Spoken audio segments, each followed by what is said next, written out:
Assalamualaikum warahmatullahi wabarakatuh. Nama saya Muhammad Alif Rahman Sukapraja. NPM saya adalah 2106733622.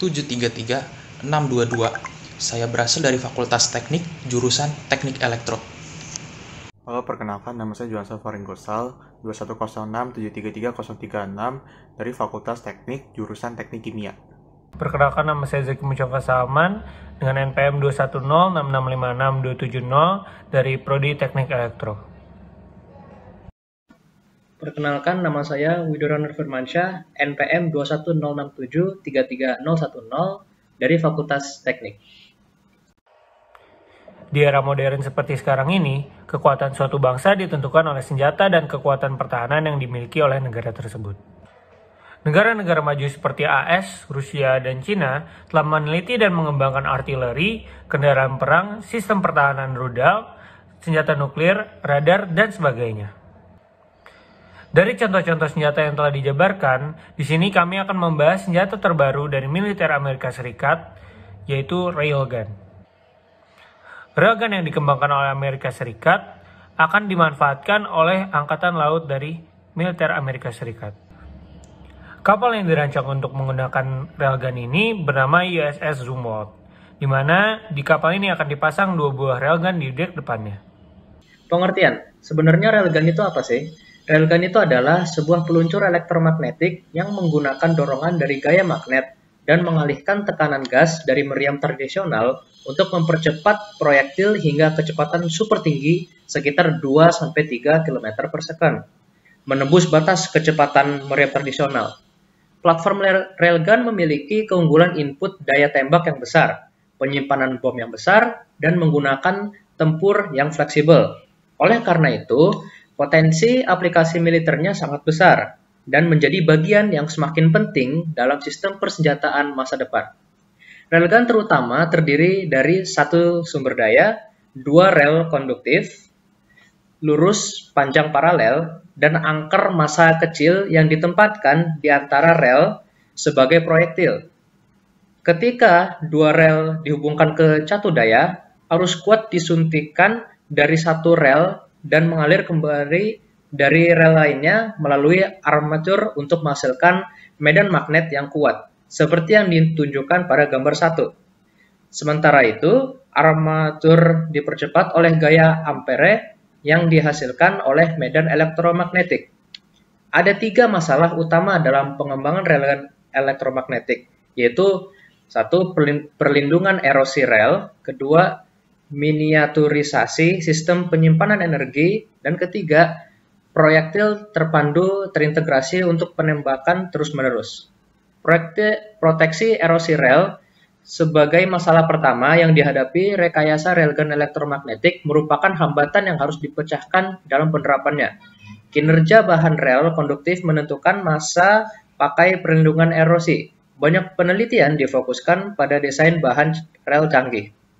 Selama operasi peluncuran rel mengalami kerapatan arus listrik yang tinggi, beban elektromagnetik yang besar, dan kejutan mekanis dan termal yang besar. Di bawah kondisi fisik yang ekstrim ini, bentuk kegagalan rel disertai dengan gauge, grooving, transisi, dan ablasi busur, dan seterusnya.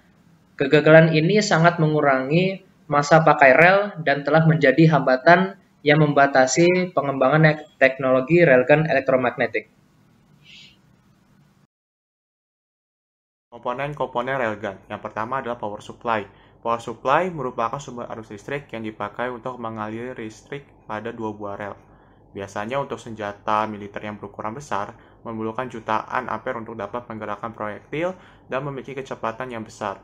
Yang kedua adalah rel. Rel merupakan 2 buah batang logam konduktif. Logam konduktif dapat menghantarkan arus listrik dengan baik agar dapat menciptakan medan magnet yang besar saat diberi arus listrik. Logam konduktif yang dipakai itu logam tembaga. Tembaga merupakan logam yang bersifat konduktif dan lebih ekonomis harganya. Panjang rel yang digunakan berkisar antara 4-9 kaki atau 9 meter. Yang ketiga adalah armature. Nah, armature itu merupakan medium proyektil yang diletakkan di antara rel.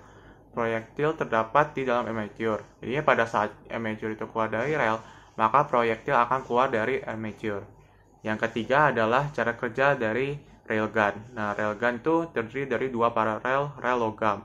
Di satu ujung, rel ini dihubungkan ke catu daya listrik untuk membentuk ujung sungsang senjata. Kemudian, jika proyektil konduktif disisipkan di antara rel, misalnya dengan dimasukkan ke sungsang, ini melengkapi rangkaian. Elektron mengalir dari terminal negatif catu daya ke rel negatif yang melintasi proyektil dan menuruni rel positif, lalu kembali ke catu daya. Listrik yang dihasilkan disimpan selama beberapa detik ke dalam sistem tenaga. Selanjutnya, arus listrik dikirim ke railgun, menciptakan gaya elektromagnetik, mempercepat proyektil hingga Mach 6 atau lebih dari 4.500 mil per jam. Senjata ini membutuhkan daya listrik yang tinggi, yakni hingga 25 MW. Ini setara dengan listrik yang digunakan oleh 18.750 rumah di Amerika. Oke, sekarang kita masuk pada bahan baku atau material. Nah, dalam pembuatan railgun ini ada dua syarat utama yang harus dipenuhi ketika membuat railgun, terutama itu pada bagian rel listriknya, di mana proyektilnya itu ditempatkan. Nah, dua syarat utama ini adalah memaksimalkan efisiensi magnetiknya dan juga memaksimalkan durabilitas atau ketahanan dari rel logam ini terutama ya. Kenapa begitu? Karena rel logam ini nantinya akan dialiri oleh arus listrik yang sangat besar. Setelah itu, karena adanya arus listrik yang sangat besar ini akan menghasilkan suhu yang tinggi dan juga proyektil yang ditembakkan akan memiliki kecepatan yang sangat tinggi, bisa melebihi kecepatan suara. Nah, dengan begitu material yang dipilih untuk bahan baku railgun ini harus memiliki konduktivitas listrik, kekerasan, konduktivitas panas, dan ketahanan terhadap abrasi yang tinggi.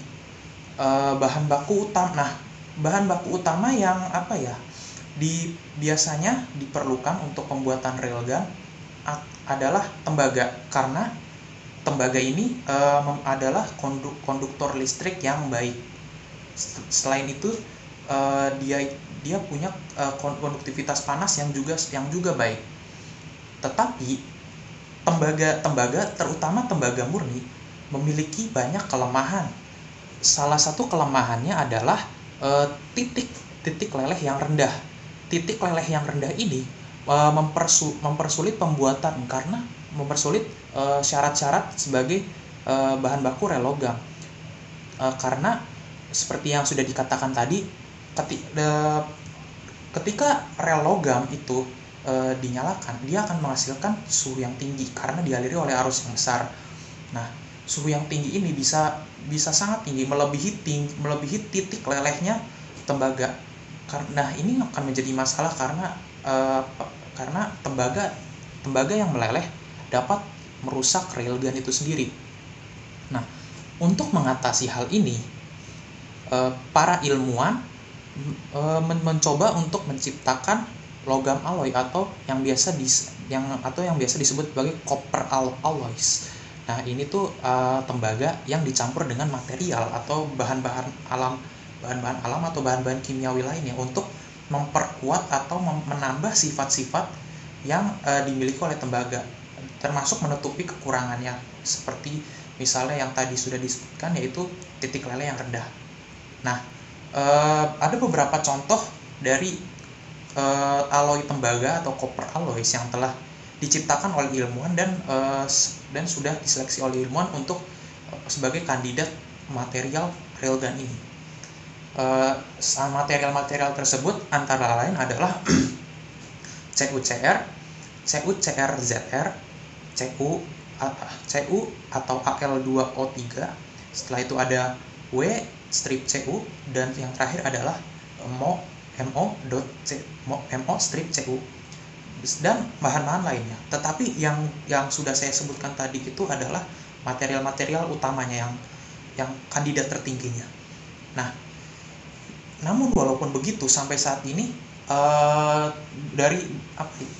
teknologi untuk memadukan tembaga tersebut yang sudah disebutkan tadi itu belum cukup dan sudah mencapai batasnya.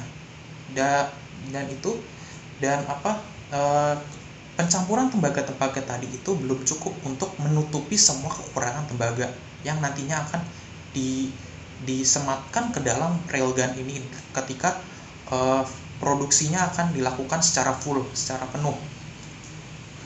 Dengan begitu, ilmuwan harus terus-menerus mencoba untuk mematenkan proses baru atau menemukan material baru yang lebih cocok untuk pembuatan railgun. Terima kasih. Dan selanjutnya adalah kelebihan dan kekurangan dari railgun ini sendiri. Oke, untuk kelebihannya, railgun ini seperti yang sudah dibilang tadi memiliki kecepatan peluru atau bullet velocity yang tinggi. Karena kecepatannya tinggi, berarti jangkauannya lebih jauh dibandingkan senjata-senjata konvensional yang ada saat ini, yang dengan menggunakan sistem gas atau gunpowder dengan mesiu. Selain itu, karena bullet velocity-nya atau kecepatan proyektilnya dia itu lebih cepat, berarti adalah dia punya power yang lebih besar, punya momentum yang lebih besar, berarti kekuatan destruktifnya lebih besar. Dan ada satu lagi, yaitu suara yang lebih pelan. Hal ini sangat penting karena ketika perang, suara dapat mengingatkan atau membuat musuh menjadi alert atau menjadi ada warningnya dulu gitu. Jadi itu bisa sangat merugikan, dan dengan suara yang lebih pelan ini menjadikan railgun ini menjadi sangat lebih mematikan dan lebih efisien. Namun ada kekurangan dari sistem railgun ini.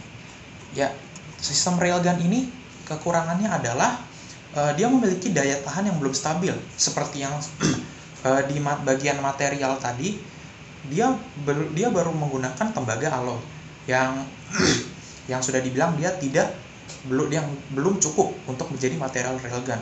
Dan daya tahan yang belum stabil ini juga disebabkan oleh kecepatan peluru yang tinggi. Kecepatan peluru yang tinggi ini menghasilkan panas yang tinggi juga, selain karena arus listrik tadi. Dan itu membuat gesekan pada rel, dan itu akan membuat beberapa yang biasa kita sebut sebagai gompel karena peluru tadi. Nah, itu dia. Dan yang terakhir adalah membutuhkan daya listrik yang cukup tinggi. Karena arus listrik yang dihasilkan itu, yang diperlukan untuk menembakkan proyektil dengan kecepatan tinggi itu besar, maka dibutuhkan daya listrik yang cukup tinggi juga. Karena itu membutuhkan daya listrik yang tinggi ini bisa dibilang cukup tidak efisien, apalagi ketika kondisi perang di mana pasokan listrik bisa dibilang terbatas.